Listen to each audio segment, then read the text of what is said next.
saw that movie with Christina. It was pretty cool, man. But she wouldn't stop, like, trying to put her hands, like, on my bed.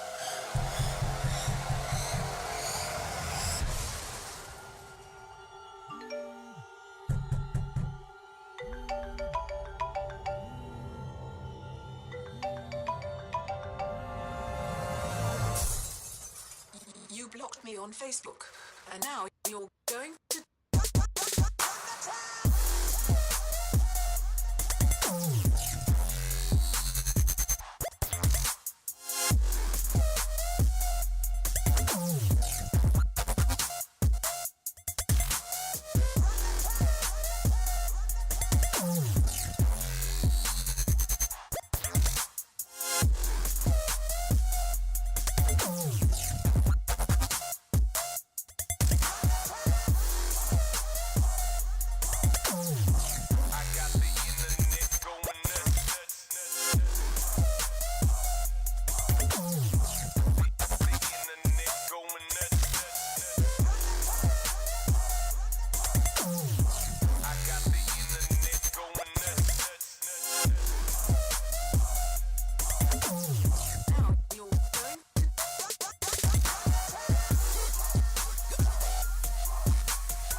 Whoa.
Hello, good evening, and welcome back, ladies and gentlemen, to the Overwatch Watchers Brawl Season 5. It's our second game of the evening, and I'm still Threepwood007, and I'm joined by the excellent Sir Waltham.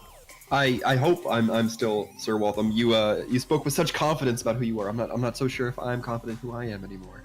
But yes, I'm here casting the Overwatch Watchers Brawl with my buddy Threep. It's a good time as always.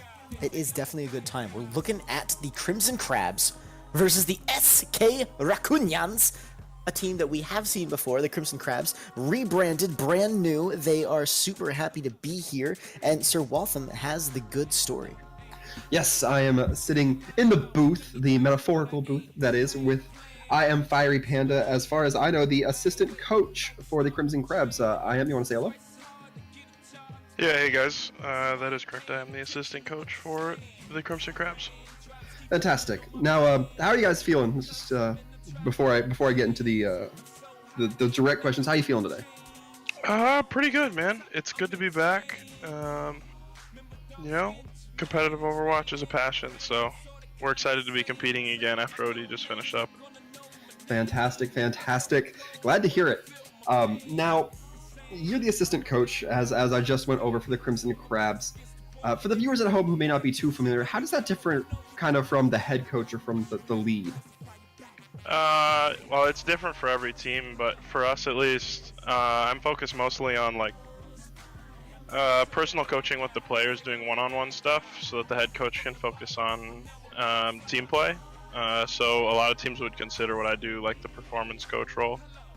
Okay. And I also manage player schedules and stuff like that on top of that. But okay, so it sounds like a little bit of the mechanical play, and then as well like the team management, so the making sure everybody's kind of cooperating and getting along and able to schedule things when they need to.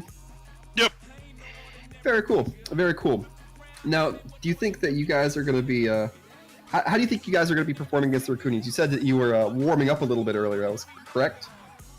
Yeah, we actually did on accident, but it should be a really close match. I'm super excited to watch. Hopefully we have good Overwatch for everybody at home to watch, and some good stuff for both teams to learn from as well. Yeah, you speak to my heart when you talk about this teams getting better on both ends. I always like seeing the teams kind of grow as it is. But yeah, definitely look forward to seeing your guys, as well as the Rakunyans, perform moving forward. Now, from the I don't know if you've caught many of our Twitch casts, but we have the MVP poll live on Twitch, and you being kind of an impartial third party on your team, do you think there's anybody that the fans at home might be wanting to look out for? I mean, it depends on the matchups, but I would look for either Kydra or Argon to really pop off tonight. With at least what our game plan looks like, that would be who I would be watching. All right, fantastic. I'm sure our viewers at home will be keeping an eye out for those two. But I'm going to go ahead and send it over to the game here in just a minute. But Panda, thanks for coming in and just answering a few quick questions with us. Yep, no problem. Best of luck out there. Good night, guys. Likewise. Now, tonight we are going to be starting on Li Zhang Tower. We always talk about how there are so many different ways you can play that map. What are you thinking off the bat? I am looking forward to seeing maybe a little bit of what we saw in Game 1 tonight in our Game 2 as we get started here on Li Zhang Tower. Going to see what map it is and how likely my hopes are. It's Control, so maybe not. This is a pretty solid 3-3 match-up composition match that you would like to see. The meta very strong as it is right now. Even with Lucio, them attempting to nerf him, he's just still so strong. So even with the slight Mei, we might be seeing some of that good old 3-3 with Mei taking the place of a tank. Yes, indeed. That is kind of the comp du jour when it comes to this sub-map. Hopefully we'll get to see Gardens. We didn't get to see it in the game between Citizens and Blurry's Money Crew, so I hope we're going to get to see a little bit of variety here. I'm going to be starting off at the Command Center, as I believe it's called. But I'm going to be seeing the team comps come out right now, and it's not looking exactly 3-3 from the side of Crimson Crabs to start. Yeah, how interesting. The Crimson Crabs seem to be bringing out the Sombra onto this particular map, and that's definitely a solid option. You do see the Sombra being played a lot to great efficacy, as the hacks can be bringing down those Reinhardt shields or the Diva, and, you know, whatever target they pick, if the team can collapse well onto it, they do a great job of making that a thing. So Kaiju's going to be bringing out the Sombra. Meanwhile, on the Rakunyans, they're going to be running a very standard Zenyatta-enabled 3-3. Yeah, definitely something to keep the lookout for. As well, worth noting, this is going to be a good litmus test for the Crimson Crabs. Rakunyans' last tournament went very far into the series. I believe they came out number 2 in total. So this is going to be a very good test to see how this new coming team is going to be standing. Pretty much got it in one. So here they are battling on the point, but positioning means that the Rakunyans are going to be taking the early capture. They do get it! They actually finish it off, and so they're going to start building point percentage while this team fight continues. Looks like they're going to be building percentage for a long time, though. Jack takes out Escher, Argon also falls. Lum doing their best to do that Zarya goodness, and yeah, it's going to be the Crimson Crabs in full retreat.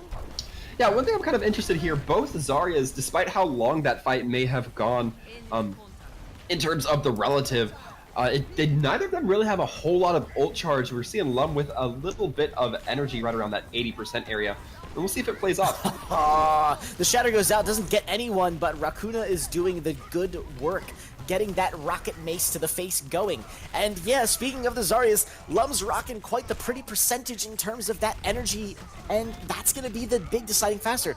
Kydra and Lum are still very close in ult charge, though, so I think it might be just a case of the rest of the SK Rakunyans doing the murders before they have a chance to get in there. Yeah, and that Earth Shatter from Jack may have been a costly error, but sometimes I say you just gotta flex on him, show him how quickly you get your ults. Oof, and a Shatter only going to be picking up Lum there, and the kill isn't there because the trans is there to restore balance to the health bar. More like dominating health. Barriers on the field, dueling grabs are back, and the bomb goes out, grabs no one, but Rakuna does pick up Argon. So it's going to be, again, fight going in SK Rakunyan's favor as the Diva bomb does manage to get a D-back onto Maverick. Yeah, right now the kills are going all in favor of the Rakunyans right now. Not too strong of a first showing from the Crimson Crabs, but it looks like they just need to take the time, kind of regroup, get their mentalities recollected, and then they're going to go in with one more solid push. A couple of ults leaning in their favor, though. They have the Shatter as well as the Rally for this next push, which they're going to have to make very soon. Yes, there's the Shatter. It goes in, it grabs no one, so that's going to be an end to the hopes. I think with a 96-7, someone's got to touch the point to stimulate overtime, and there it is. Kydra and Fantastic do make it onto the point. Argon, however, is dead. No one there to save him. Rakuda is doing a truckload of work, ripping apart the members of the Crimson Crabs, turning them into a feast for the rocket mace, and that's going to be it. Argon gets onto the point for one last little bit of that stall, but I think after that Discord Orb makes short work of his HP pool, overtime is going to be dropping this to nothing. Yeah, not quite enough to build, to flip the point, that is, but really that was a very strong showing from the Rakunyans. But I kind of want to talk about how the Zaryas looked pretty even that entire time. We did not see a whole lot of ult charge really start to get ahead, despite the Rakunyans coming out extremely dominant in the fights throughout. It did not seem like Kydra or Lum, as I believe it was, getting too much of the ult charge built up. However, moving forward, it's not going to be too much of an issue going on into Gardens. I'm going to get my wish. We're going to be seeing a little bit more DPS favored comps. Both teams looking like they're going to run the Pharah. However, the Mercy going to be tagging along on the side of the Crimson Crabs. So Rakunyans, yeah, not yet. There it is. Milo is going to be ripping out the Mercy, so we're going to have Pharmacy, dueling Pharmacy. Oh, Lum of the Widowmaker, the only sniper on the field, is going to grab Maverick, forcing the res. That's a resource you're going to wish you had. Yeah, and luckily Maverick's body dropped where it was able to be easily rezzed, but not going to be able to help out the rest of the DPS. Speaking of that Twitch MVP pool, looks like Lum is going to be a character, a player to watch as they rack up more than their fair share of kills. Point once again going to the SK Rakunyans. Yeah, and that's such an unfortunate spot to be, because the longer that Pharah gets up, the quicker she can build ult. She has a very quick building ult if she's able to funnel those rockets in. Not going to be seeing Rakuna get too much, but we're already seeing that Pharah player start to pull ahead just a little bit. We'll see if it makes a difference. Yep, hack goes on to Kydra. Incipient is there to pick up the mess. Fantastic! Manages to pick up the kill onto Lum before they themselves are murdered, but Milo's there with the res, and the Infernal's just doing an incredible quantity of work there on the Sombra. Lum picks up a health pack just in time to stay alive, and the point actually, meanwhile, is going to be flipping because the Crimson Crabs are playing the objective. Yeah, not necessarily the worst situation for the Crimson Crabs. Yeah, you're probably going to lose the fight anyway, but you're still not giving up percentage to the enemy team, even though they're dominating the field. You need that if you want to have more fights going forward. Yeah, so they pick up some percentage, but the Rakunyans switch it very quickly. Lum still roughly uncontested and has to pick up the res onto Maverick. Incipient picks off Escher on the Soldier 76 counterpart. It's still looking pretty dominant for the SK Rakunyans, with a bunch of ults, however, going to be coming online for both teams, meaning that we have a good fight ahead of us. Yeah, I think that the Crimson Crabs could really maybe benefit from fighting on the right side near the interior as opposed to the exterior, but they're still going to get the EMP hit on them. Mm-hmm. Nice little EMP, but Incipient dropping that aimbot ultimate. And yet, the Crimson Crabs pull the point out again. I really like this particular strategy, but if it means you're never going to hold on to it, ultimately, no pun intended, it's going to be a rough showing, especially since the kills keep trickling in. Yeah, it's a tough spot because you're still getting progress, so there's still that feeling of, you know, it's kind of all right, but you look at the percentages right now, it's not even going that largely in the favor of the Crimson Crabs, and there's going to be an ult buffet going on next fight. It's going to be tough to contest with this no matter what side you're on. Yeah, you know, one shy of the big six in terms of the Crimson Crabs is great and all, but it doesn't matter if the DPS from the SK Rakunyans is ripping apart your powers before they even get it. And Jack is even going to be throwing out a little bit of that area denial from some mines that's even going to pick up Kydra. So again, you're staggered, it's a 6v5, and with 13 seconds left, you don't really have a lot of options. Yeah, you've got to get onto the point if you're on the side of the Crimson Crabs. It's probably going to be up to Fantastic, maybe Escher, but not Maverick, certainly. Yep, and there it is. Another Soldier ultimate, this time coming out from Escher, but we're not seeing a lot of damage going in. Instead, it's going to be Rakuna dropping in the barrage. Oh, there's the counter barrage from Maverick. It finds Incipient, and even going to be going full Battle Mercy, grabbing Rakuna. Infernal strikes back, picking up Maverick, so it's looking like the Crimson Crabs might have a shot, but no. Incipient had his aimbot ready to go. Raccoon is even going to switch onto the Tracer to make sure that they get back in time. But with that hack coming out, I think we're looking at another case of the stalls. Yeah, not going to be too much stopping the Rakunyans from winning this one in a pretty forthright fashion. And with that, they're going to be taking the first point going forward. And man, so far the Rakunyans looking strong. I'm enjoying it. We saw them in the previous season, and they were a fun team to watch. And now what we're seeing is a much more focused, a much more target-happy composition. Like, even just looking at the DPS work that they were doing. The characters that they're putting out here and the players themselves. Lum on the Widowmaker. That was completely uncontested the entire time with the Crimson Crabs. And that may have been maybe no one on the Crimson Crabs wants to pull out the Widowmaker, but Lum was just racking them up, and you gotta have a counter to that. So I'm super liking what the Rakunyans are coming out with. I'm looking forward to see what the Crimson Crabs are going to have in this second map. Yeah, I think they're going to be a little bit more aware of that DPS power that's going to come through from the Rakunyans, because they're certainly not a team that we've seen be shy from the DPS. We're seeing more and more teams now. We saw it even with the last map, Citizens versus Blur's Money Crew, where these teams are not running the standard 3-3-3 that we would have seen in the prior tournaments. Now they're starting to get a little bit more friendly with the triple or quad DPS. They're substituting in just, a single support or something even sometimes along the lines of a support and a tank. They'll just run the solo Hammond and a Mercy or something along those lines. So it's definitely kind of a growth we're seeing as far as characters that are being played. While still keeping those 3-3 comps viable. It's an interesting feel that I think the Crimson Crabs still kind of have to shake out, have to kind of get themselves comfortable with. But for the time being, the Rakunyans are now going to be up to ban a map, and it's looking like they're going to choose to ban Eichenwald. Yep, so with the hero bans, saves, map bans, and saves coming in, Eichenwald is banned. And yes, we're gonna see Paris for the first time in the Overwatch Watchers Brawl Season 5. And in fact, it's just all very exciting. Oh, we're going to Paris. Oh, this is so great. Yes, we are taking a trip over to Europe. Well, one of the few trips to Europe we'd be offered, with the exception of Eichenwald, which has now been banned. Well, and Ilios, I guess. I forget Ilios. We just haven't seen Ilios in a while, so I forget that it's in the map rotation. But we're going to be seeing Paris. There's Paris, one of the perhaps most bunker-friendly maps. One of the bunker composition-friendly maps. A lot of Bastion potential there, Orisa. When we see the Orisa, the Hog is always a good option. So definitely worth noting that these teams might be looking to bring that out a little bit. I think that that's perhaps a very solid play to kind of try to counter this very indefensible or undefended DPS style composition.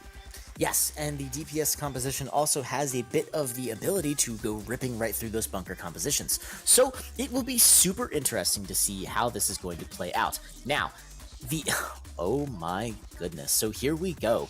The Diva has been saved and the Zarya has been banned. Yeah, I think that is certainly a little bit of mutually assured destruction there. If I knew that a bunker comp was certainly on the table, I would not want to get rid of my Diva either. Getting rid of the Zarya does kind of make you play a little less in the triple style. So I think that we're gonna have to see kind of how they choose to play without the Russian bodybuilder. Yeah, the Zarya is one of the most major sources of damage for the 3-3 composition. So without the Zarya, you are then left with the inevitable conclusion of maybe it's either got to be someone else or you don't play 3-3. Now, with, again, as Sir Waltham has mentioned, Paris lends itself to those bunker defenses and possibly some bunker busting offenses. Super curious to see what both teams are going to be coming out as we go in the countdown. Now, the one thing I'm super not familiar with, honestly, is why, in particular, the skybox of this map is so gosh darn tiny. Yeah, it's not exactly the most friendly skybox for those more aerial characters, the Pharah, the Mercy. That doesn't seem like at the initial it's going to be stopping the Crimson Crabs. In fact, we're not seeing too much of a bunker defense style rolling out from the Rakunyans. Maybe they're feeling like they want a little bit of a shakeup here. Maybe the bunker comp a little too predictable, but also these aren't, this isn't a surprising character set for this team. We've seen Jack be as confident on the Winston as he has been on the Rhine. So I think that, if you can keep your opponent guessing, you certainly might want to put some effort into it. Yeah, and so there you have it. With the defense coming out now, it's going to be Lum on the McCree. Now, if their performance on the Widowmaker was anything to shake a stick at, speaking of which, don't forget that Twitch MVP poll just below the stream. Give us that good, solid vote. So, yeah, it's going to be Lum instead of Zarya, I guess is the best way to put it. So this will be super interesting. Meanwhile, it is definitely Crimson Crabs expecting a bunker, and they have brought the bust. Yeah, this is kind of an interesting comp. We're going to see Kydra do a little bit of scouting with the Sombra, but the Winston Diva probably not going to be wanting to hold this area, but the rest of the DPS and supports kind of inclined to it, so it's a little bit peculiar. Yeah, this will be kind of interesting, and it looks like there's even a little bit of reluctance on the side of the Crimson Crabs to engage. Looks like they're just trying to figure out the best way to come in here, and it looks like they're going to be starting out with Maverick, dropping it in. Ooh, Sombra on the back line! Argon actually picked up Milo before anything can happen! Now, that is a trade, but I think I'd almost prefer to have the Lucio, who is granting that massive speed boosting.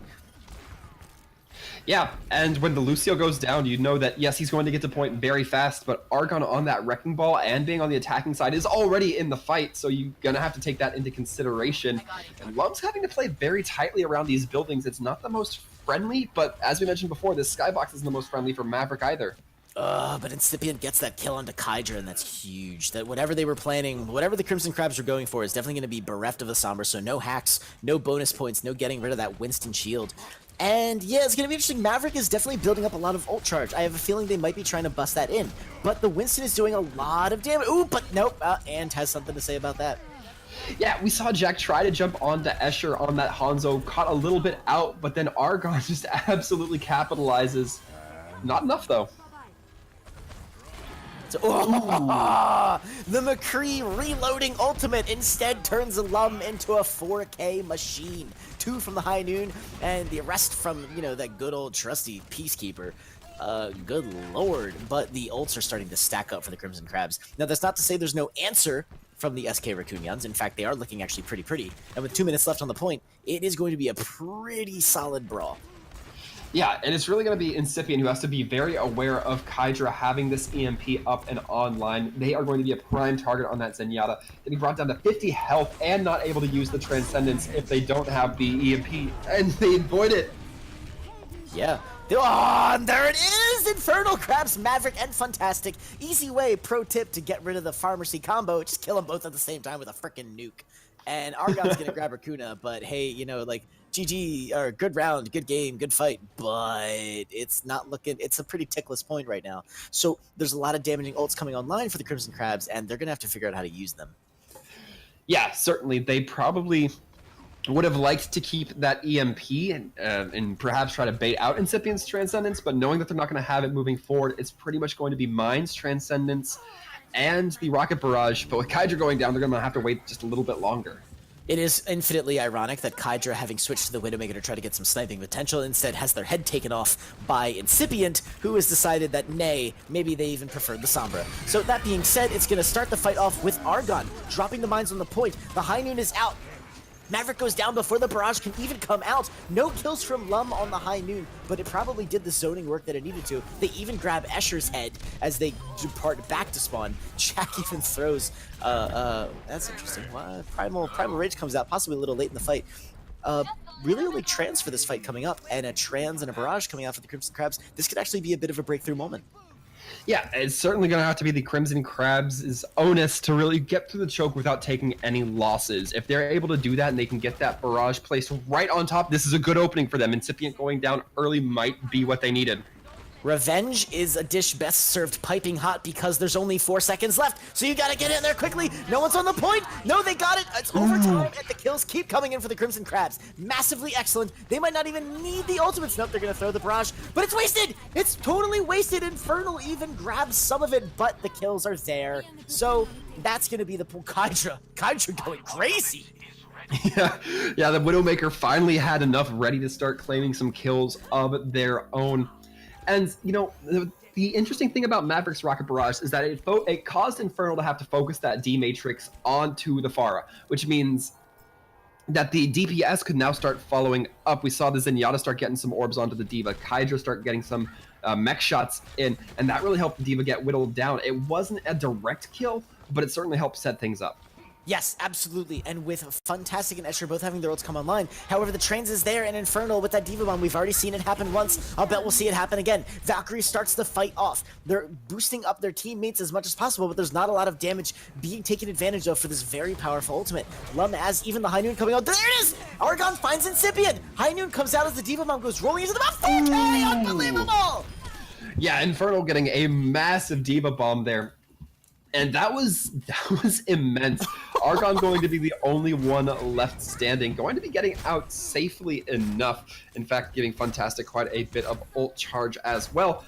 But really, that was an incredible angle cut by Infernal with that D.Va mech, sending it right into the middle of the hallway where there wasn't really any cover to take care of from the attacking team. The Crabs are going to be in a tough spot.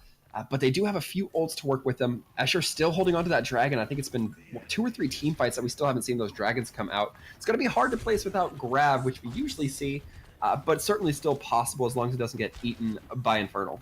Absolutely, and that's the bonus of having that D.Va running into a team. The dragons actually come out and it gets eaten! So forget the dragon's placement. We're never going to know where Escher wanted to send it because it got eaten. And now, however, we are seeing a little bit of back and forth with kills coming in from both sides, and Maverick's doing a lot of work. The Barrage even going to come out and picks up Rakuna before Incipient takes them out. I'm not sure who can win this fight, except we are sure because it's only the SK Rakunyans left alive.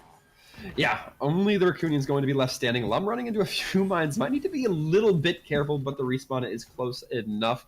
And the walk back time going to be so long for the Crimson Crabs, I'm sure they're not going to mind taking a little bit of damage. But the more important thing, a lot of ult's going to be coming on for the Rakunyans. And it's almost an entire ult reset for the Crimson Crabs. This is going to have to be some very efficient eco pushing if they really want to start making the next few,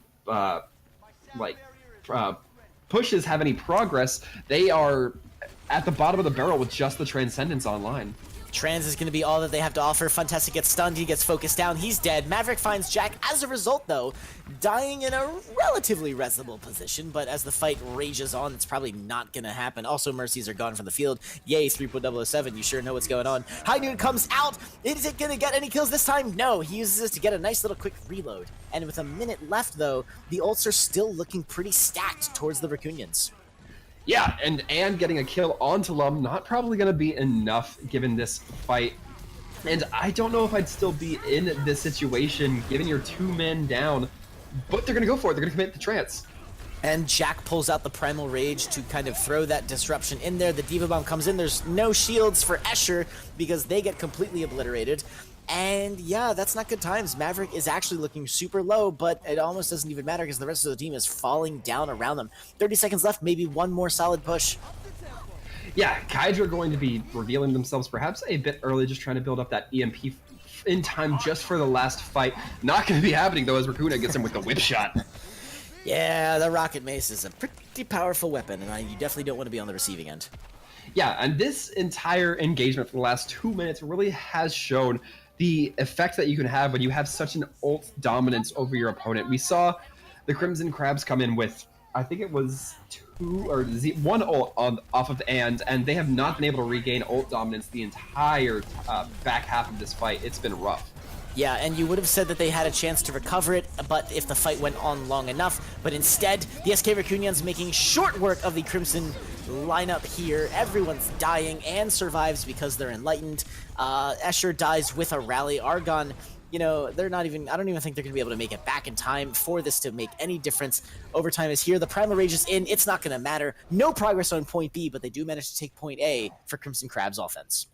Yeah, it's really going to be Crimson Crabs having to set up a very good defense here if they want the draw, and a superb defense if they want the win, because, you know, second point on any assault map, significantly easier to hold than the first point, just because of walkback times, because of balancing and respawn rates, all that kind of technical know-how. But really, I have no idea how the Crimson Crabs are preparing to run this. We haven't even seen this map before in the tourney. So I'm kind of curious. I don't know if they're going to try to go for the Bastion Orisa setup comp, the very stationary comp that we were talking about at the beginning of the map. And I'm honestly very surprised that the Rakunyans were able to hold with such a mobile comp on the high ground for so long. The absence of the Zarya probably necessitating that, yeah, the ability... Paris is a very spacious map, right? There's a lot of crazy covers, except as Infernal demonstrated, there's places where you can put a Diva Bomb to just make, like, absolutely hell for your opponents. But in that instance, though, yeah, mobility seems to be the name of the game. If you're not going to be running a strict bunker, maybe just take advantage of the fact that you can just be zipping around all over the place. Zarya was banned, not the Lucio. Now, having just said that mobility was the name of the Rakunyans game, it looks like the Crimson Crabs are going to be turtling up, so to speak. They've got all the recipes, all the ingredients rather, for the bunker recipe. Batiste is here. Escher on the Bastion. Argon pulling out Orisa. This is going to be an interesting fight. Yeah, really the only thing I would see any different from this, Kydra maybe on a Roadhog instead of a Sombra. But that Sombra can be so debilitating if you're able to get that ult charge and get that EMP off, just stopping everybody at the choke to just be cannon fodder for Escher. My ultimate is charging. Not so fast. And right now at the setup, we're just seeing the choke kind of being prodded along a little bit. Jack kind of sticking the nose out, not going to be going too far. And right now, it's just a ton of bullets coming through from Maverick, doing a lot of Sombra checking, making sure they don't get snuck up on, and in fact, they don't. So yeah, I like the switch that they tried to make onto the Widowmaker there, but it looks like it's not really going to have any effect. Ann's Immortality Field is going to do enough of a job, letting Escher demech Infernal, and the rest of the work is pretty much just happening because bullets do bullet things. And Argon even going to try and get that last little kill on the tiny baby diva. I almost want to let her, almost want to let her stay alive for a little bit longer. So interesting situation. We have the same kind of problem that SK Rakunyans had, that Crimson Crabs had. How do you engage? How do you start this fight? Well, it certainly seems like the Rakunyans are going to be going for a dive option with that. The only thing I might have a problem with this is Incipient on that Ana. It's still not going to be too ample to get rid of the Immortality Field, but we'll see how it shakes out.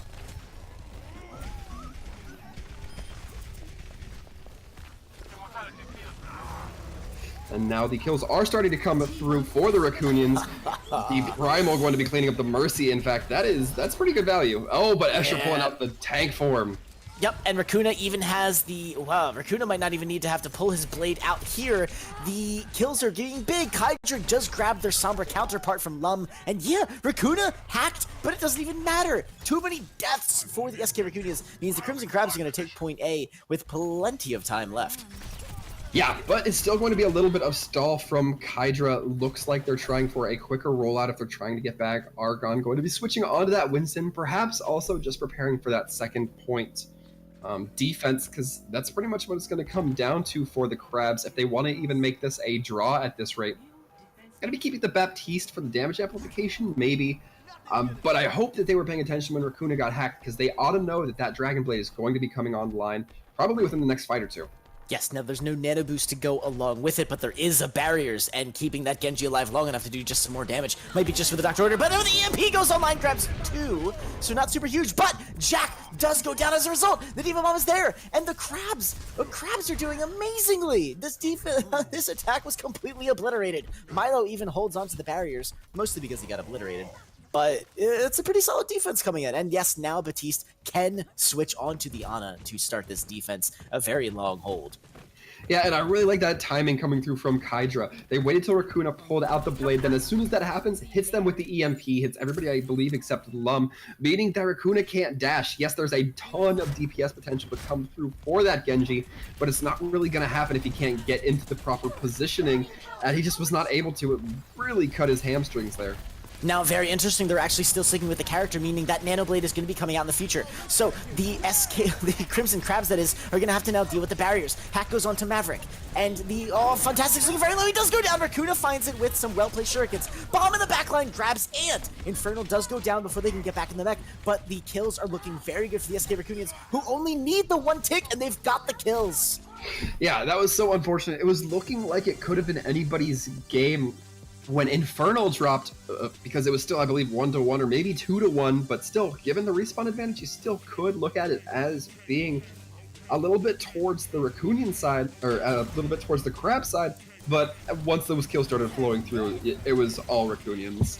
Yeah, and boom, we saw its play of the game. You guys might not be able to see it, but it's, of course, Infernal, dropping the big 4K with the Diva Bomb, throwing up some nightclub action, of course.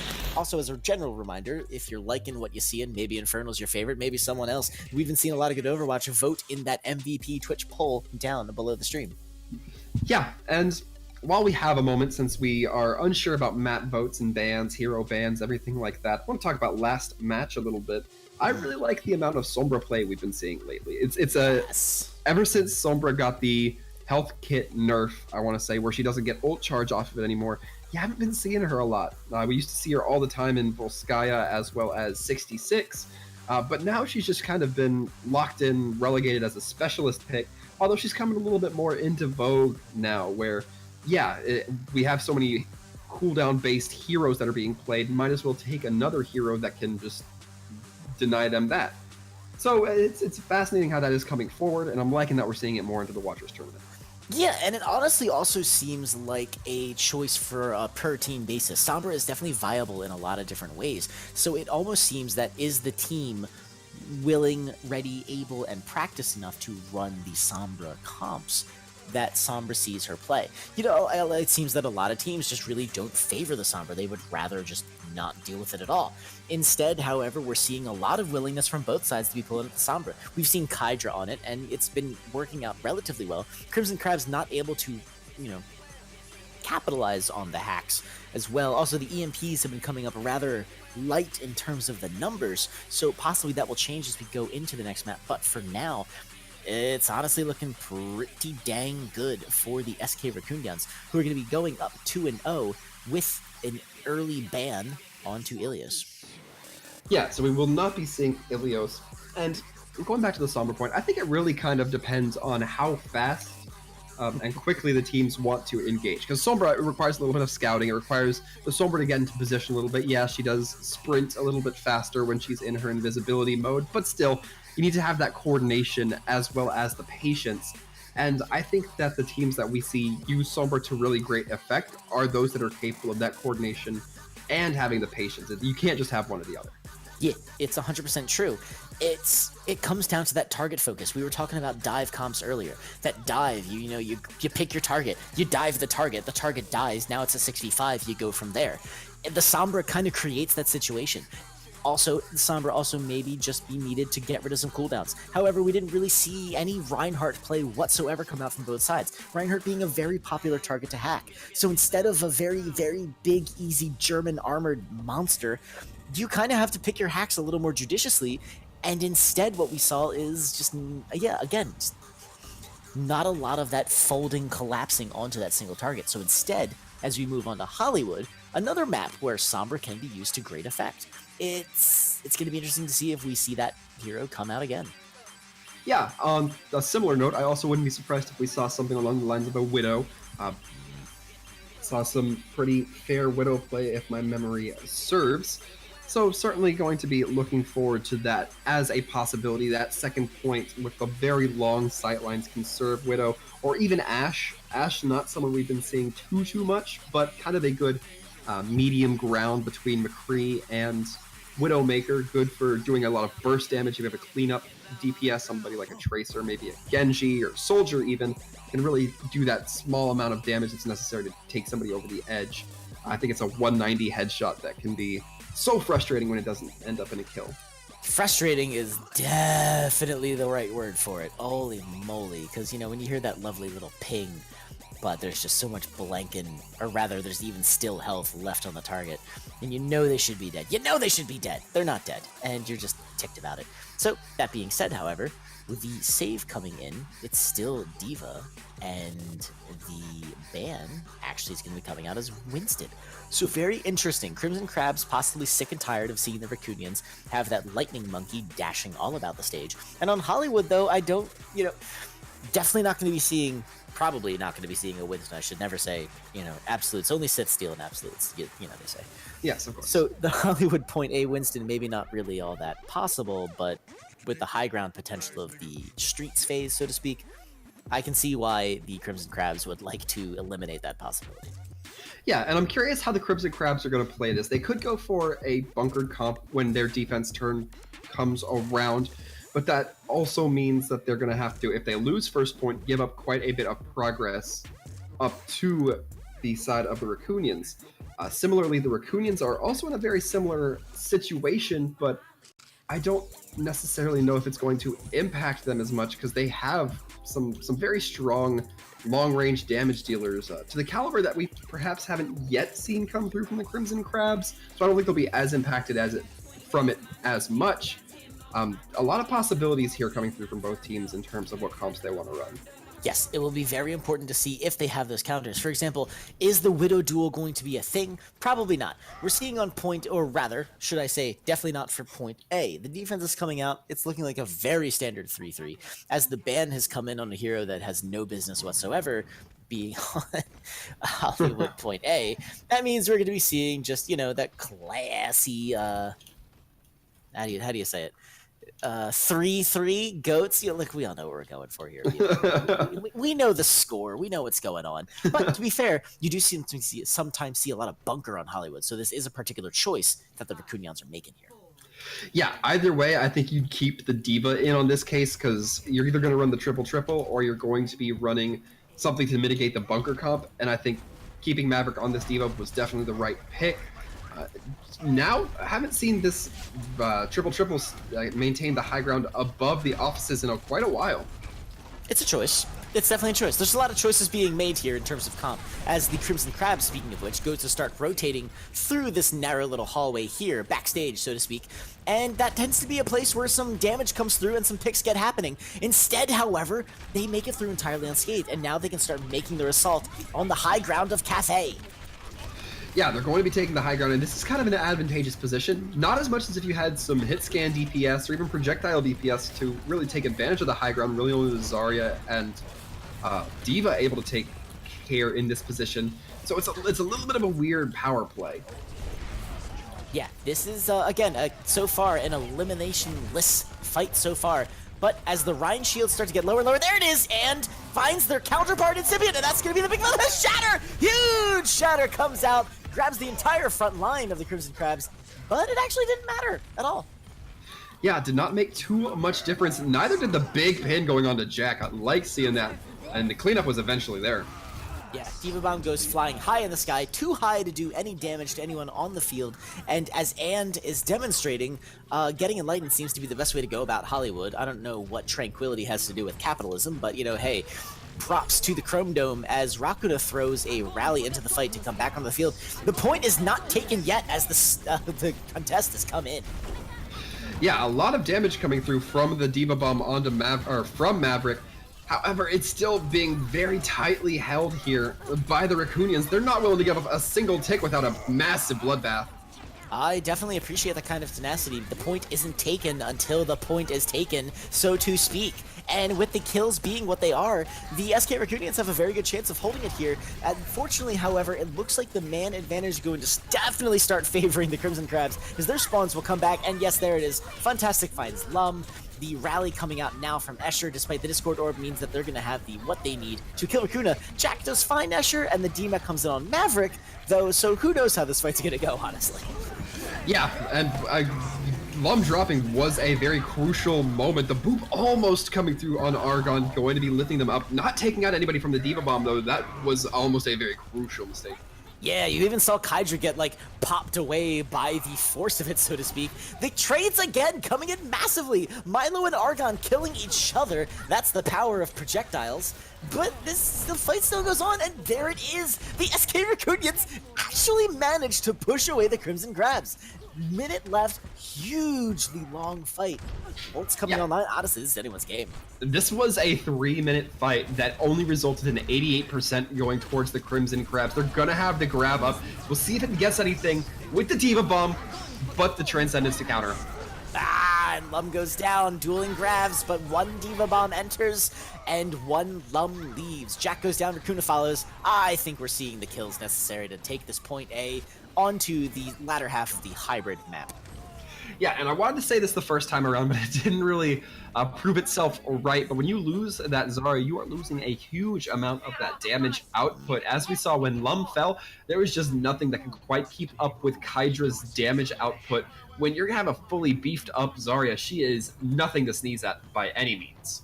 Oh yeah, she's looking to bring the pain. We talked about this, the absence of the Zarya and the major damage dealer, and if you're running the 3-3, that's the damage, and good lord, with the Shatter going in, only gonna catch Rakuno. Shatter comes out as a counter, nothing gonna be caught on that one. So the Zaryas are left to build their ults. Kydra already has that grab because, hey, guess what? They've got all the charge in the world. Do the kills come in? Infernal does get demacked, and in the cluster that follows, that might be just what the Doctor Order. Discord onto Jack means that they are also going to be following shortly after. No tanks means no Hollywood defense, though they are holding on very tenaciously. Yeah, Argon actually got 2 Earth Shatters throughout this entire fight, and Maverick getting some big bomb efficiencies. Proof that Infernal is not the only diva capable of dropping the big stuff. We'll say maybe 2.5 because they got the DMAC, right? Yeah, I'd say so. Yeah, it's a good kill. So yes, so now we see And doing their off-healer duty on pushing the cart as Crimson Crabs start that popular Hollywood press. But this is going to be a tricky situation. Lots of ults about to come online for the SK Rakunyans. Yeah, and it's very separated as far as the side of the Crimson Crabs. Kydra and Fantastic standing on top of Jail to start. Some curious positioning that immediately means that the Rakunyans have to get a little bit separated. Wow. Shatter goes into the sword. Shatter gets stunned out. He got stunned out of it. Oh no! And that means Argon gets the 3K. And it's almost a team wipe. It's close. Incipient's fighting back as best they can. But yeah, that's the Gong. Yeah, the Gong probably going to be taking it all the way to second point. And man, it seems like when it comes to these long fights, Crimson Crabs certainly seem to be the kings and queens on their respective characters here. And it's looking good for them when these fights get dragged out. It's just when it's just if you fail, it does not give you a good opening. Yeah, now this is interesting. The Grav is committed to a very early fight just after point B is taken, and yeah, with the power of that Grav and the power of a Rocket Hammer, thanks to Jack, also a Diva Bomb taking out Maverick, yeah, the SK Rakunyans are going to win that fight extremely handily and with plenty of ults left in the bank. But I guess my big question is, why?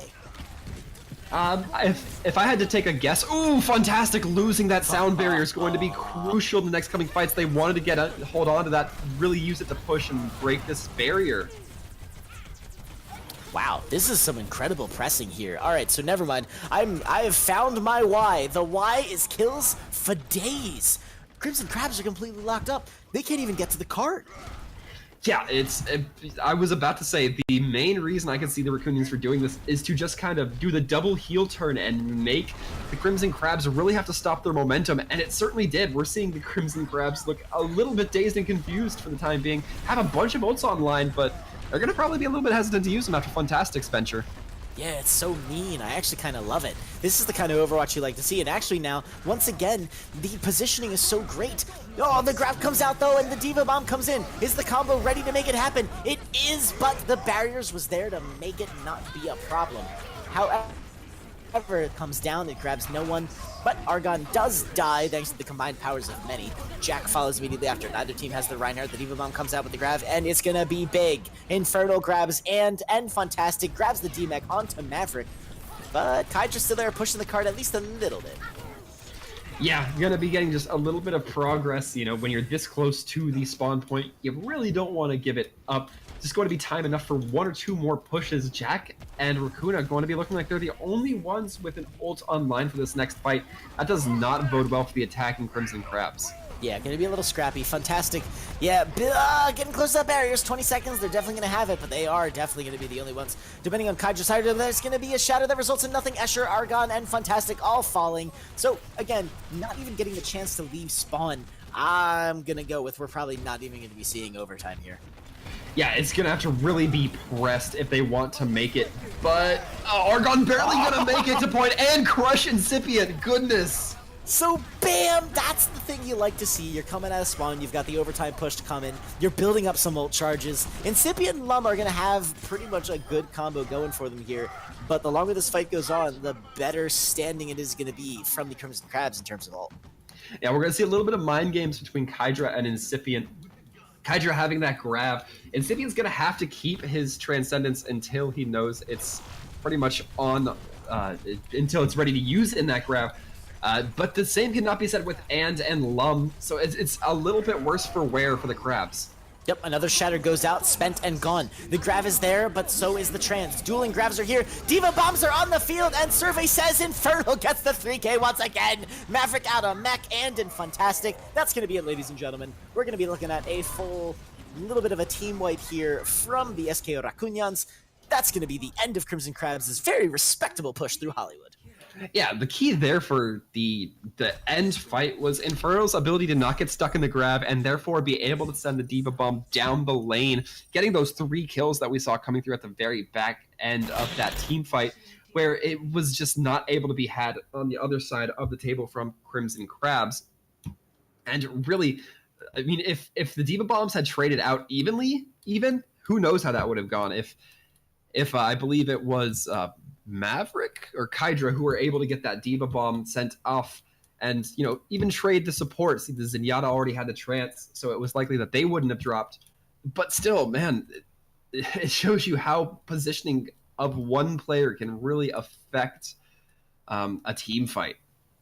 Yeah, absolutely. You totally, you know, grouping up is great. Grouping up is fantastic. Grouping up when the enemy has grav. Maybe you save one guy, you know? And so, yeah, you have the trances coming out. You have the dueling gravs. But, right, it's going to be Infernal. They send that Diva Bomb right past the line. Meanwhile, Maverick has to drop it right on the cart. So, yeah, Sir Waltham has it pretty much in a nutshell. Infernal got those kills because they were able to control that positioning. And when you have that grab happening, that's just something you need to be cognizant of. So very unfortunate for Maverick getting stuck in that point there, so to speak. But, you know, they did their duty. They got 2 points in 55 meters. That's a pretty solid Hollywood showing. Rare to finish the map. Rare still to, you know, finish it with time on the clock. So with their defense coming now online, this is pretty much the same comp they started on attack. Yeah, on the other hand, though, we're going to be seeing a little bit more DPS-focused comp. Oh, we were, but I got fooled this time around. It's going to be Infernal just on the Sombra on the DPS for the Rakunyans. And I'm going to even get fooled even more, maybe just for scouting, but that's how it goes sometimes, folks. And it's going to be pretty much tanks and supports versus tanks and supports here. Yeah, double Jabeta's rough times. But yes, we're looking at the perfect mirror comp with Incipient marching towards that Transcendence with a frickin' will. With lots of people looking low, though, it's going to be a very different rotation coming out from the SK Rakunyans, who take the early high ground coming up on the other side of the point, and they're going to be taking a much more direct route to the point as they murder Argon. Brutality on the field. Escher falls. Rakuda, though, that's a bit of a trade. So now we're looking at the 5v4. Still very winnable from the face of the Crimson Crabs, though losing the Zenyatta, maybe less winnable. Yeah, I really liked what we saw come out from Lum. They went, tucked into the far right side, used the right click to hop onto the little generator, and then got high ground onto Cafe. And that pretty much makes you have to bisect the enemy team. For the Crimson Crabs, they weren't really able to do anything to compete with that Zarya, and they pretty much just had to take the damage. And as we've talked about before, Zarya can put down some major damage. Lum, still though, comparatively, not going to be any closer to grab than Kydra, who will be standing about 10% more, or at least was. Yes, as the ultimates come online, the Crimson Crabs will certainly be well equipped to handle this fight, but with 4 minutes and 50 seconds left on the clock as a very speedy point A capture from the SK Rakunyans, this kind of momentum needs to be stopped, and it needs to be stopped immediately. The fight that happens next must go for the Crimson Crabs, but the massive 3k Shatter is probably going to go a little ways to stopping that, but the barriers coming in saves the teams. Trances and Crabs are on the point, and Infernal once again manages to pull a Diva Bomb kill out of the chaos. Yeah, and that was a very impressive Diva Bomb kill overall, if I do say so myself. May have been a little bit of a mistake for Maverick to remech their baby Diva form. Only going to be surrendering 200 health points, but in full mech form, you're going to be surrendering 800. So this is a pretty costly remech, and it's still not going to hold up the cart from the Rakunyans for too long. Infernal as well as Incipient, I believe, going to just be riding it home. And now we see the trade occurring. Lum has significantly larger energy going for them than Kydra, since Kydra's taking the long walk back from the dugout, so to speak. So the ult percentages for the Crabs is going to be a little bit reset. Argon, however, holding onto the shaft as the dueling rallies come out onto the field. It's the last point. The Shatter goes out. It grabs Argon instead actually just gets stunned himself. Shatter comes out, no, and so it grabs nothing. The rally is here, though. Jack looking low, but Lum is the one who actually finds Fantastic. Argon does fall, and this is not looking good. It looks like the Crimson Crabs just can't find their footing, can't stabilize long enough to make this happen. Yeah, they are going to have to worry about stabilizing for a very long time. Now they have 5 minutes on the clock to hold it and stop the cart from getting 50 meters. Argon falling early means that they're pretty much going to have to give up a lot of distance just to get that respawn back and everybody timed together. Yeah, you spend time dead, that's not a lot of ult charge you're going to be able to building. That's valuable fire strike meters. That's valuable time. And with Jack just throwing his shield up, boy, does that look tasty. So instead, it's going to be Infernal re-meching. Yes, they're back in. Of course, they have that Diva Bomb ready to go. The rest of the ingredients are there. SK Rakunyans, I have a feeling they're going to be hankering for some combos. Yeah, Lum popping this grab. They're throwing the entire dinner plate at them. Not a lot coming from the Diva Bomb, however. Yes, as we've seen Infernal be very customary with those kills, nothing's gonna happen. Jack the charge gets it. The Diva Bomb goes in though, and it does catch Milo. Maverick comes back and DMX Infernal while they're at it. So Crimson Crabs now looking very good on this defense. Stabilize they needed to do, and stabilize they have. Fantastic adds barriers to the mix just to ensure that the Crimson Crabs solidify their victory, and with Argon having an ult coming online with And following shortly after as they get propped back up, the Crimson Crabs not only seize the ult advantage, but also a good solid defensive position. Yeah, and that was the pullback that was exactly needed. Fantastic, looking like they were going to be chasing Infernal on that Diva, but once they saw that they weren't going to be able to close that kill, they pull back just in time, prevent people from getting too far caught out. And just perfect. Just perfect. Wow. Despite the Shatter grabbing both Milo and Incipient, Milo gets boosted back up and kept alive. The huge Shatter again comes out, grabbing 3, and the Rakuna finds Fantastic. Jack does die, however, maybe being a little too aggressive. Diva Bomb comes out, but it wasn't even going to be getting a lot there. Maverick only getting the remech, and Rakuna just going crazy with the Rocket Mace. Poor Argon, the only one left on the point. It moves, it's 0.4 meters, and I think we are going to be seeing the end of it as the SK Rakunyans take Hollywood and the series. Yeah, and that was that was a slugfest coming through multiple times over from the Crimson Crabs. The end just did not seem like they were able to pull it forward. One thing I've seen out of these players that I haven't really noticed in past games and past tournaments is really the synergy or the combo potential between the Lucio and the Reinhardt. So you'll see the Lucio boot the enemy Reinhardt out of the way, and then the friendly Reinhardt will go for a big Earth Shatter or something along those lines.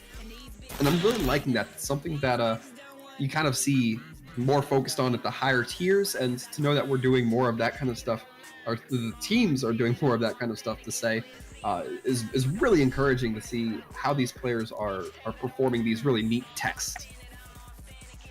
Yeah.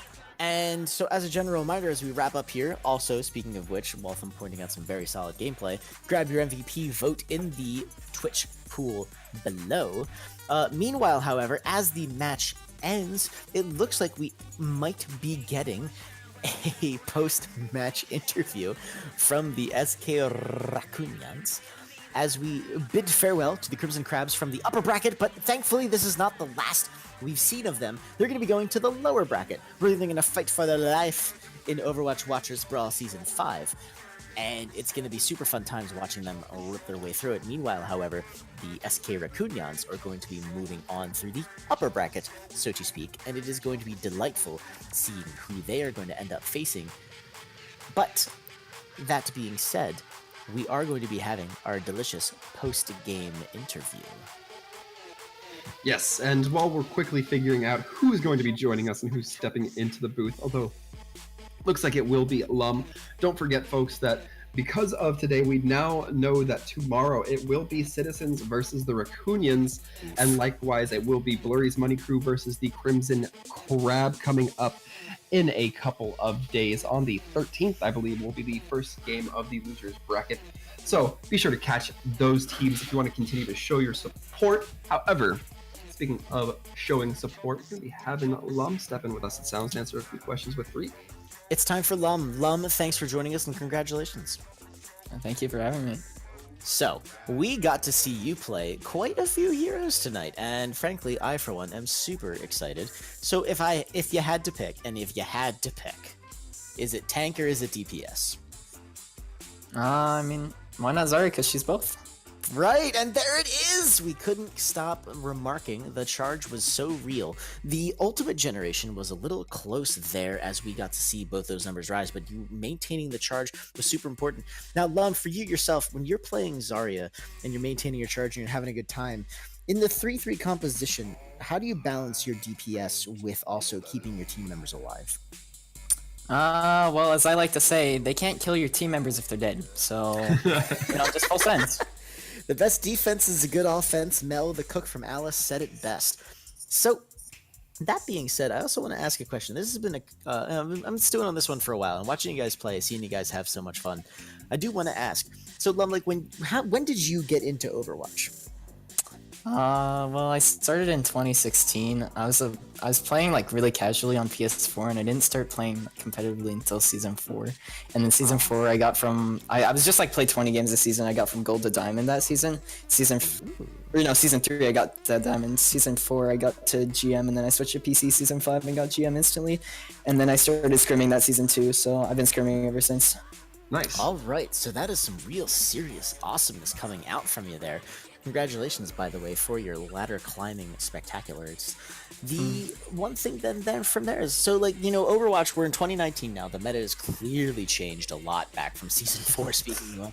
So you're here, you're playing, so you're donating your precious free time, but is Overwatch fun? Like, you're still having a good time? Yeah, it's pretty fun in scrims. Comp maybe depending on my teammates, but I like playing comp and getting better even if I have bad teammates will make me have more fun in scrims and stuff. So although I take it really seriously, I also enjoy it for the most part, even if I don't put off the impression that I am. I super dig it. So with the SK Rakunyans, one more question before we bid adieu, as it is getting rather late. So on the SK Rakunyans, you play that off tank, you play that damage, or rather the Zarya as needed. If, let's say, the meta changes, and let's say 2-2-2 comes back into major style, which we all know isn't going to happen, but if it did, would you find yourself back into that DPS role, or would you be finding yourself onto the off tank? I mean, I don't think you've seen me diva before, but you know, I can pull out a mean anything. So, I'm confident in my hit scan though. I'm sorry, Devani's too good at off tank, and that guy's nutty. So I doubt I'd even be able to take his position even if I wanted to. That's fair. That's fair. So, thank you very much for hooking us up with some hardcore interview awesomeness. Thank you again. Congratulations as we say goodnight. Lum, well played, and we're looking forward to seeing more. Yeah, thank you. All right, Waltham. We're not going to gaff it again. We got one more thing we got to talk about. We do. We are just waiting, I believe, on our producer to let us know who the MVP is. And Threepwood, you go ahead and do the honors this time around. So there it is. We got it. It's Lum. We had him for the interview. We had him for the damages. We had him on the Widow. We had him on the Zarya. And now we got him as the MVP. So congratulations, Lum. Again, as this time the MVP by popular demand. In before, and no one votes for the Diva player. As a Diva player, I feel you, bro. Mad respect. Press F to pay respects. So, ladies and gentlemen, thank you for joining us for the first 2 matches of the Overwatch Watchers Brawl Season 5. We're going to sign off for tonight. Don't forget to tune in tomorrow night for, as Sir Waltham mentioned, what promises to be an incredible matchup between 2 titanic teams. I'm Threepwood007. You can grab me on Twitch or Twitter at Threepwood007. And likewise, I've been Sir Waltham. You can catch me at Sir Waltham Gaming on Twitter, Sir Waltham on Twitch. Thank you guys so much for joining us, and we hope you guys have a great night and stay safe out there.